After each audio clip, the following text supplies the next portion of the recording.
Welcome to Community Conversations. I'm your host, John Tansey. Today I'm pleased to have as my guest, Davis McGraw. Davis, thank you for welcoming me to your home. I really struggled on how to introduce you because you're involved in so much. You know, I have a list here of a few things, and this is outside of your day job, but Mount Scottney School Board, you're the chair.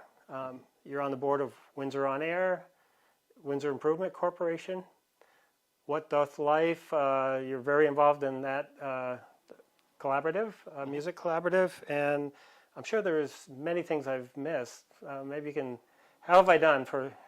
That hits all the main bases for community stuff. I would say above that, so through WIC right now, I am the secretary for their public arts group. So that current formation of that, it's a little bit temporary. We're looking to get some public art and community art out there in the next fiscal year or so. But I'm kind of hoping that becomes a more durable group and can continue pursuing those kind of projects. And then through my job, I also am part of the New England Healthcare Simulation Collaborative. We are in the process right now of formalizing that a little bit more. So forming our board, bringing some new members on, and we are looking to do our third total but second consecutive conference down in Rhode Island this year. So I'm involved in the planning for that as well. You're also a very multi-talented musician, native of Windsor and involved in so many ways. So again, great to have you. And maybe let's start at the beginning. Let's talk about the early years so we can kind of have some context to bring us to what you're doing professionally and personally and with the community. Sure, yeah. Thanks so much for being here and for wanting to have me on your show. It's really an honor. So I grew up in Windsor. My folks came up here from the Boston area in the mid-'80s. My mom actually grew up down in Saxons River. In part, my grandfather, her father, was a private school headmaster. So she was over at Vermont Academy and then lived down in Massachusetts and kind of back and forth here and there. But they also had a family home over in Cavendish, which is still in the loop with some aunts and uncles of mine. But yeah, I went to State Street School and was in Windsor through middle school. A lot of the people who I still play music with and collaborate with in a lot of my community work, particularly through What Doth Life. I mean, those are lifelong friends and collaborators who, I'd say in the first 16 years of my life, I met a lot of those people and started doing a lot of the things that I'm still doing now as far as playing music and finding ways to entertain ourselves and other people, which, I think at the time it's just a way to occupy yourself as a teenager in a rural area. But we figured out pretty quickly that there's some building a community involved in that, and there's more than the sum of its parts a bit. I graduated high school from KUA over in Meriden, and then I went down to New London, Connecticut for college. I got a bachelor's in film studies there, so I got some other sort of artistic experience there, doing some AV stuff and a little bit of filmmaking, although mostly theory and kind of academic writing around that. After that, I lived up here for a little while in my early 20s, was down in Boston. The through line through all of it, and I think this really ties into what I do now, I've always worked in some capacity since I was very young in education or kind of behavior therapeutic support and rapport. I started working in summer programs in this area when I was, I want to say 14 or 15. Springfield after school programs. I worked for the HCRS summer program for many, many years. And was a full-time behavior interventionist for them for a couple of school years and got to work with a lot of kids in the area through that. That turned into what I would call my first career coming out of college, where I also did some after-school programs there.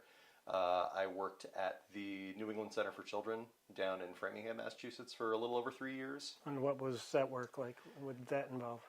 So that New England Center for Children, that is it's an applied behavior analysis program, and that's particularly geared towards folks with autism spectrum disorders, but also other related sort of communication related disabilities. So that was a really formative experience for me, working in that capacity for 3 years.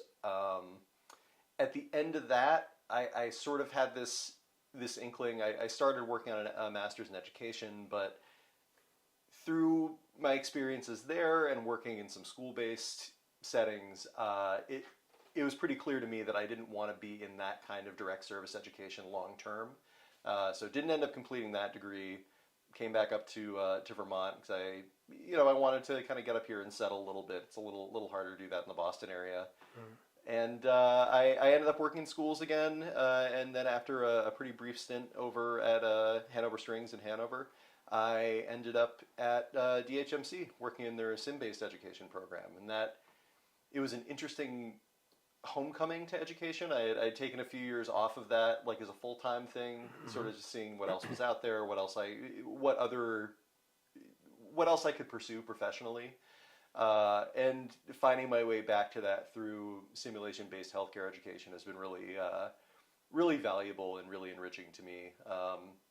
I still get to have that kind of impact. I think, obviously with some of the work I do in the community, I think education is incredibly important, but it's a different kind of role. These days I do a lot of curriculum development, and I am the primary point person who runs the simulated patient program, which is actors playing patients. So give an example what that would be, the simulation in an education format. Sure. So in healthcare in particular, simulation-based education is it's a set of modalities that replicate real-world experiences to teach people experientially about different healthcare events or procedures. That can be anything from what we would call a skills session, where people are coming in and there's a table full of IV arms, there's a table full of like thoracotomy trainers, and they're just really working on a procedure and practicing on a trainer before they work on a human being. It extends into scenarios which you might use a mannequin, so like a big robot that looks like a person, and it can blink and it can sweat, and we can talk through it. Wow. You can shock it, you can do compressions, you can push fluids, medication, all that kind of stuff. And then extending to what we call cases, where we would involve simulated patients, which is where my role comes in. I help to write the scripts and train up the sim patients so that they can perform for our learners in a safe way, where their psychological safety and the learner's psychological safety is really at the forefront, but they're still providing this really valuable experience. I think the thing that makes sim so valuable, and I was really shocked at when I started in that role, is that simulation in education or in healthcare education, is really only as a broadly accepted thing about 30 years old. Yeah. You'll hear in healthcare, see one, do one, teach one, which is still to a certain extent a really valuable educational practice. But when you don't have sim in there, you see one and then you do one, and that do one is on a real patient. It's incredibly valuable for learners to experience actual patients in actual healthcare settings, but there are safety risks associated with that. There's a lot of, if it's your first time experiencing something really impactful, I mean, as a new learner, you can freeze, you can get really nervous, you can make mistakes. It's better to have that experience in a simulated setting, so that when I think one of the best examples I can come up with is Breaking Bad News, death of a family member, that kind of thing. Yeah. We're able to simulate that with a really high degree of fidelity, and it's really challenging for the facilitators and the learners and our simulated patients. We take a lot of care in putting those together, but the value, we have facilitators who experienced that when they were learners, and they can attest personally to, when I actually had that experience in real life, I knew what to expect. I had been through it before. So much that happens behind the scenes. Those of us that show up to get care don't really understand fully, what all the training and preparation and the technology that's there. It's fascinating. Maybe I'll talk to you more about that at some point. Who are some influences in your life that have helped shape your career goals and kind of community experiences? Yeah, absolutely. I mean, I was thinking about this, 'cause you kicked this to me before, and there are so many peers of mine who I've worked with forever and looked up to, and so many awesome mentors and adults in this community. Boiling down to just a few is tough. I think the first name that always comes to my mind is Sally Lather. She's my second and third grade teacher. Yeah. She had a huge impact on so many students, so many kids in our community, and just really modeled a kind of care and curiosity. Really made a learning environment fun, but also like was very clear in her expectations and communication. Emphasized personal responsibility a lot. I mean, it was one of those. If I think of an ideal primary learning environment, I always think of Sally Lather's classroom, and then her collaboration with Pat Eastman too. I know that they worked together and blended their classes a lot, and I think that having that, and I was in both of their classes for a few years, but also having that practice of having slightly older learners mentor younger students, right? I think that was really valuable and impactful for everybody involved. Outside of school, I mean, Doug Hall. I don't know if you ever got to know Doug Hall when he was around. I know Doug, but not well. Yeah, I knew Doug. I mean, Doug. I knew him from. I grew up around the corner from him. Yeah. He went to the church that I went to as a kid, and he was somebody. I know he was somebody who spoke at high school ceremonies. He had a pen name, Buster Nibbles. Yeah. He was really into it. Yeah, he wrote kind of like fun, silly nonsense poems. And as a kid who, I was a pretty creative kid. I come from a creative family. My mom was her career before she retired, she was a town and school librarian. My dad's a visual artist.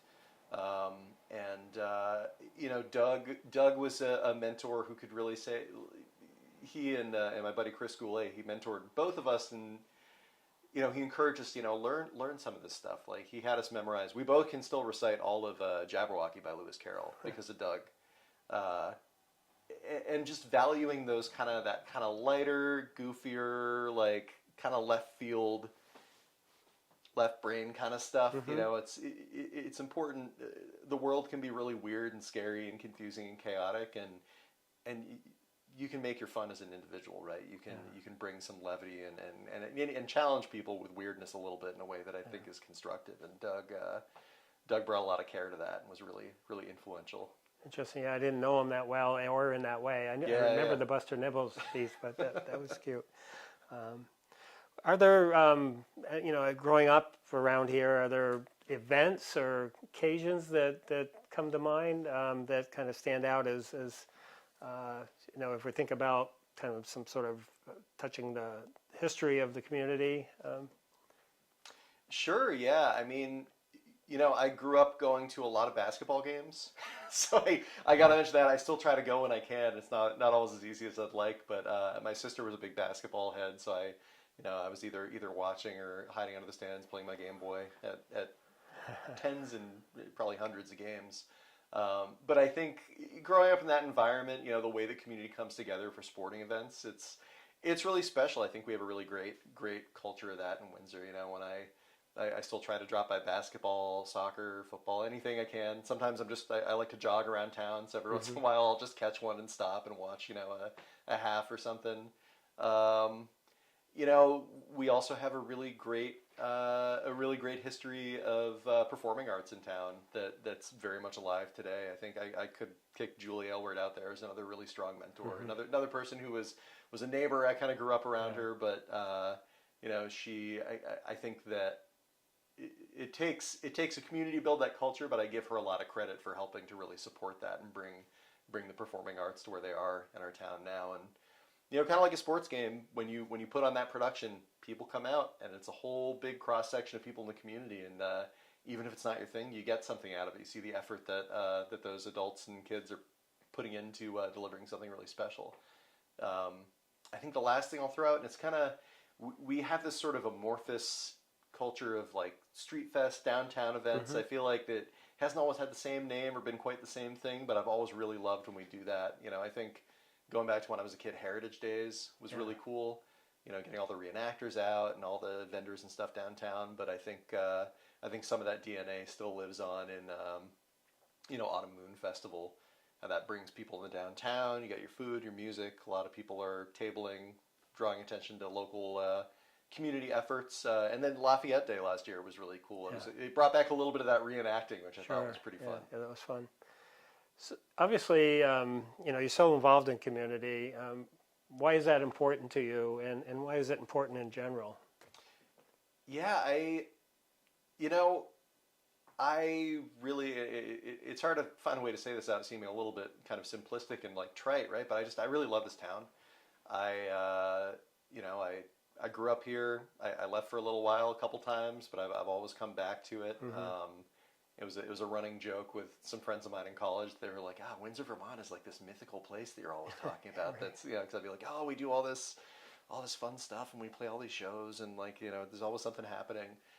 I think that at some point in my life, and I'm not really sure where, but I picked up this concept that if you want something to be a certain way, you have to put effort into it.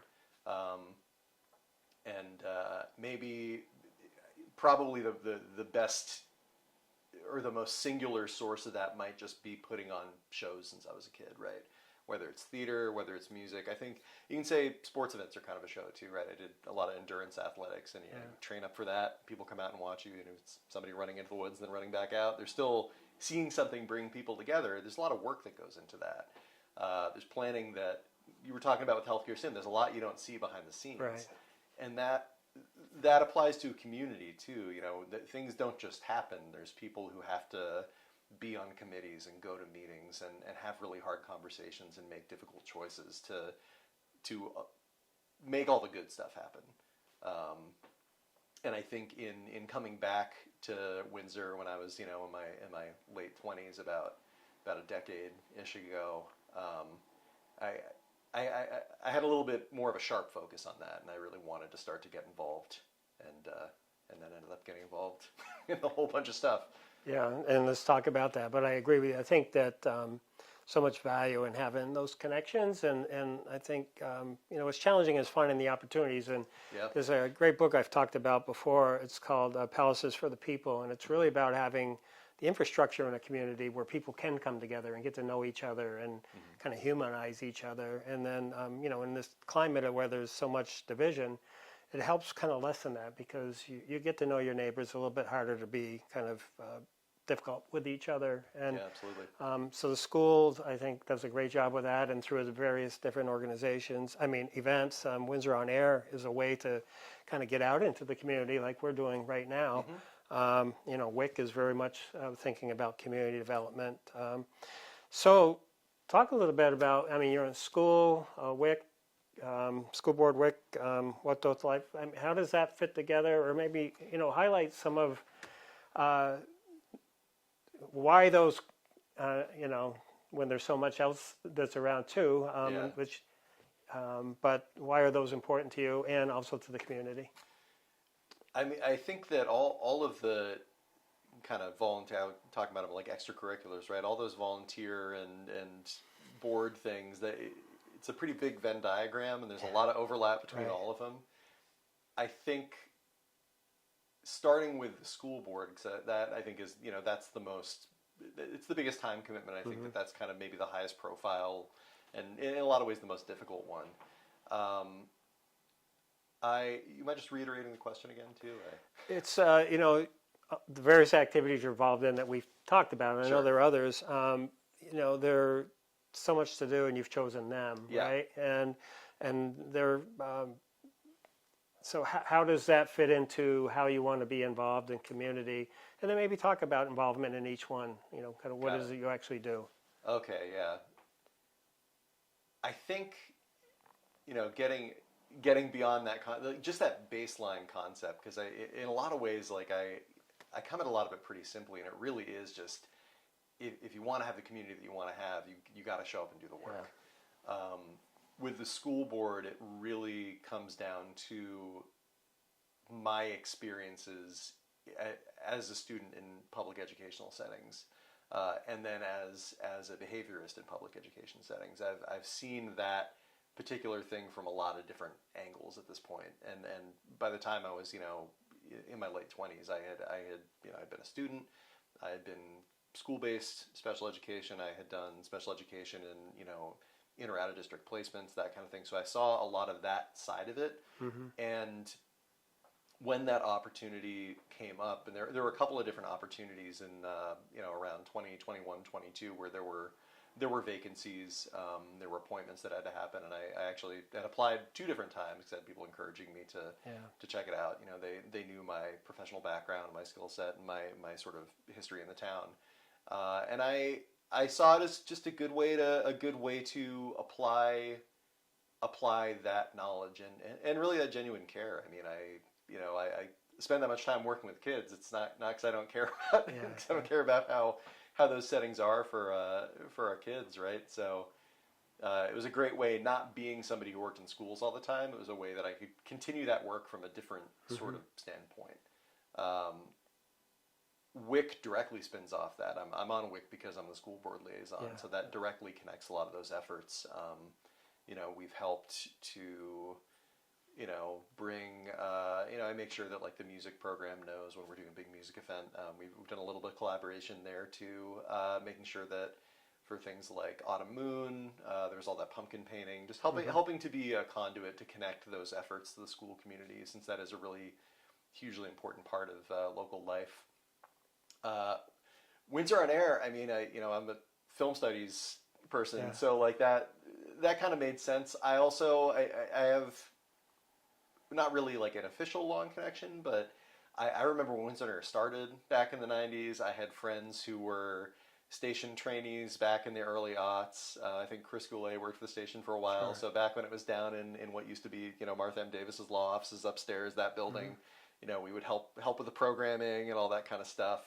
So when that opportunity came up to be on the board, I was like, this is great. I get to, be involved, hopefully keep a really important part of our community healthy and functional. And also, I also have some knowledge. I've been able to show up and run cameras at a couple events when we're short people.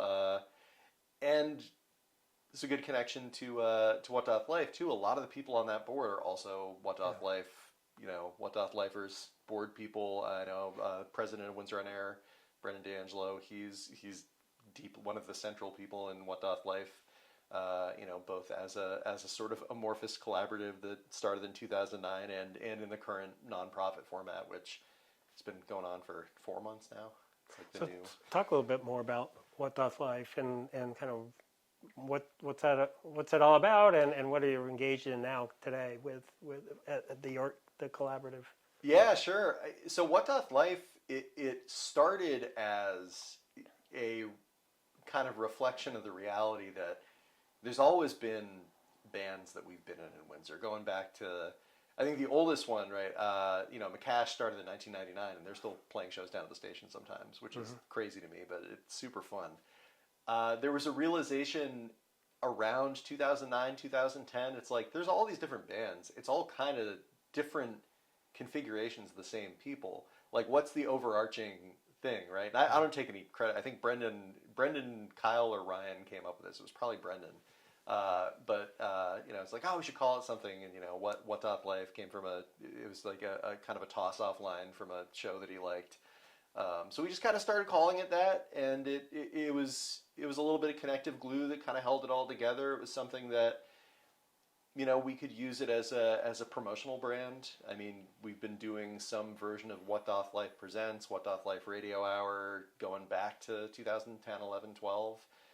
It helps people understand, you might be seeing like, I don't know, like Carton, Pilgrims, The Jobs, Derek and the Demons, like all these different groups of people who play in or around Windsor, and that's only naming a few, right? But if you see that brand on it, it's like, I kind of know what I'm getting. I know who's going to be here, and I know it's going to be a good time. We've been putting on shows since we were 15, 16 years old, so that kind of logistical skill of the sound is probably going to work. Like they'll probably fit within the time frame. It's it's going to be vaguely organized. It's not always easy to do that. And I think it also speaks to a level of just ethos too. None of us are full-time musicians. We all have lives and jobs and other interests and families and stuff. So I think that people kind of know what they're getting into. If they're paying door or buying a tape or a record or something, a lot of it ends up going back into that and helps make more of it happen.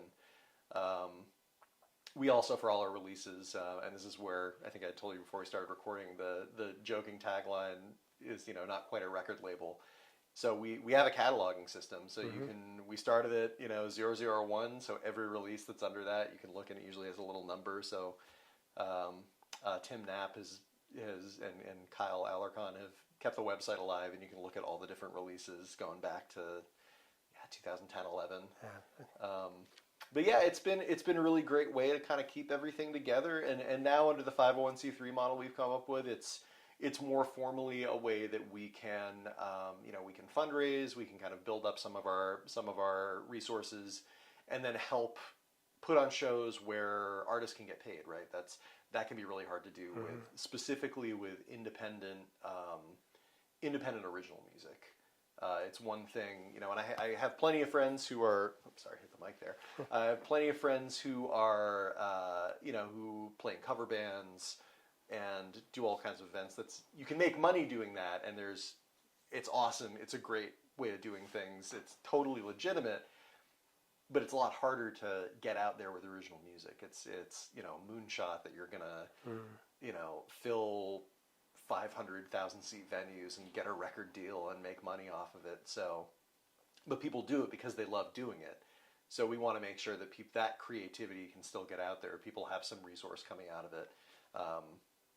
It helps us put on. We've put on, I think, 5 festivals based on almost entirely volunteer effort, at a couple of different locations, both in Windsor and over at White River Junction at Main Street Museum. So it's a force multiplier. It just lets us keep doing more of this, more of those events. And I will say the most valuable thing about it for me, apart from just the fun of getting to, the practicing that I do with my friends, we get to get up on another stage and play for people, which is great. But I've gotten to see in the time that we've been doing it, there's at least 2 other generations of people who have come up and started being involved in that. I'm 38 now. There's a whole crew of folks who are in their mid-late 20s who they started coming to shows when they were 16, 17 years old, and now they're making incredible music and doing all sorts of amazing stuff in the community. And every few years, you see some kids who are like, 16, 17, 18 years old showing up to shows and being like, huh, okay. In a couple of years, they're like, well, I play guitar. Let's get up on stage and do that. And you see that process kind of building on itself. Yeah, it's great that you're able to have a role in helping cultivate that and have a supportive framework around it. So. Absolutely. And it provides, going back to what I was saying about Doug Hall, it provides a really safe, supportive, like celebratory space for being kind of weird, for making music that can be really fun, but could also be like strange and challenging. There's no specific genre that any of us do, right? So we can have people go up and do progressive, weird noise, performance arty stuff, and you get a lot of eyes on that who maybe they didn't come to see that, but they're like, huh, like that was different. Maybe they get something out of it and get some more of their own ideas. And most importantly, it's just a supportive community. You make friends through it, and you, especially nowadays when it is so easy to stay on the internet and kind of view other people even in your community as kind of straw men, like the concept of what you think they might be and who they are and what they believe, right. And it gets people together in real space, and that builds relationships and community. Well, on that subject, thinking more broadly about community, what are some suggestions you have for people to come out and be involved, even a little bit, Yeah. But to be part of building community and kind of the fabric of Windsor and Windsor area, I should say, not just Windsor, but yeah. I mean, there are so many opportunities. I mean, I think the big thing that I would say is look at your town newsletter. I'm a big fan of bulletin boards. Mm-hmm. I mean, I'm millennial, but I'm not the most I'm not the most internet-y person. I love a cork board. Love to just like every time I go to Mike's or downtown Windsor, I look and it's like, oh, what's going on? Like what can I maybe pop into if I'm free? There's so many opportunities from the low commitment stuff. I mean, community dinners are great. Mary McNaughton's done an awesome job organizing those for years and years. So yeah, pop into a community dinner. You're gonna meet people. You're gonna eat really good food. It's also really easy. If you're part of an organization or just your family, a group of your friends wants to put one on, it's talk to Mary, you can put one on, and then you get on the other side of the table, right? There's always, this is something I didn't mention. I did Leadership Upper Valley, which is a great thing that Vital Communities, a great program that Vital Communities puts together, that really provides some broader context to the history of the Upper Valley and sort of the economics and a whole bunch of different angles on it. But the real message of that is like find ways of getting involved and get involved. Like say yes to those opportunities. Well, we're at our half-hour mark roughly, which is where we like to conclude. So on that, I mean, you're sharing some advice to the broader community. Are there other words of wisdom you'd share as we conclude the show? Yeah, that's goes fast, huh? It goes quick, and it's tough to sum that all up. I mean, the two things that always come to mind, and when I do have to get out in front of people and try to make some kind of impact, are one of them is change is going to happen. Change is the only constant in life, right? There's no.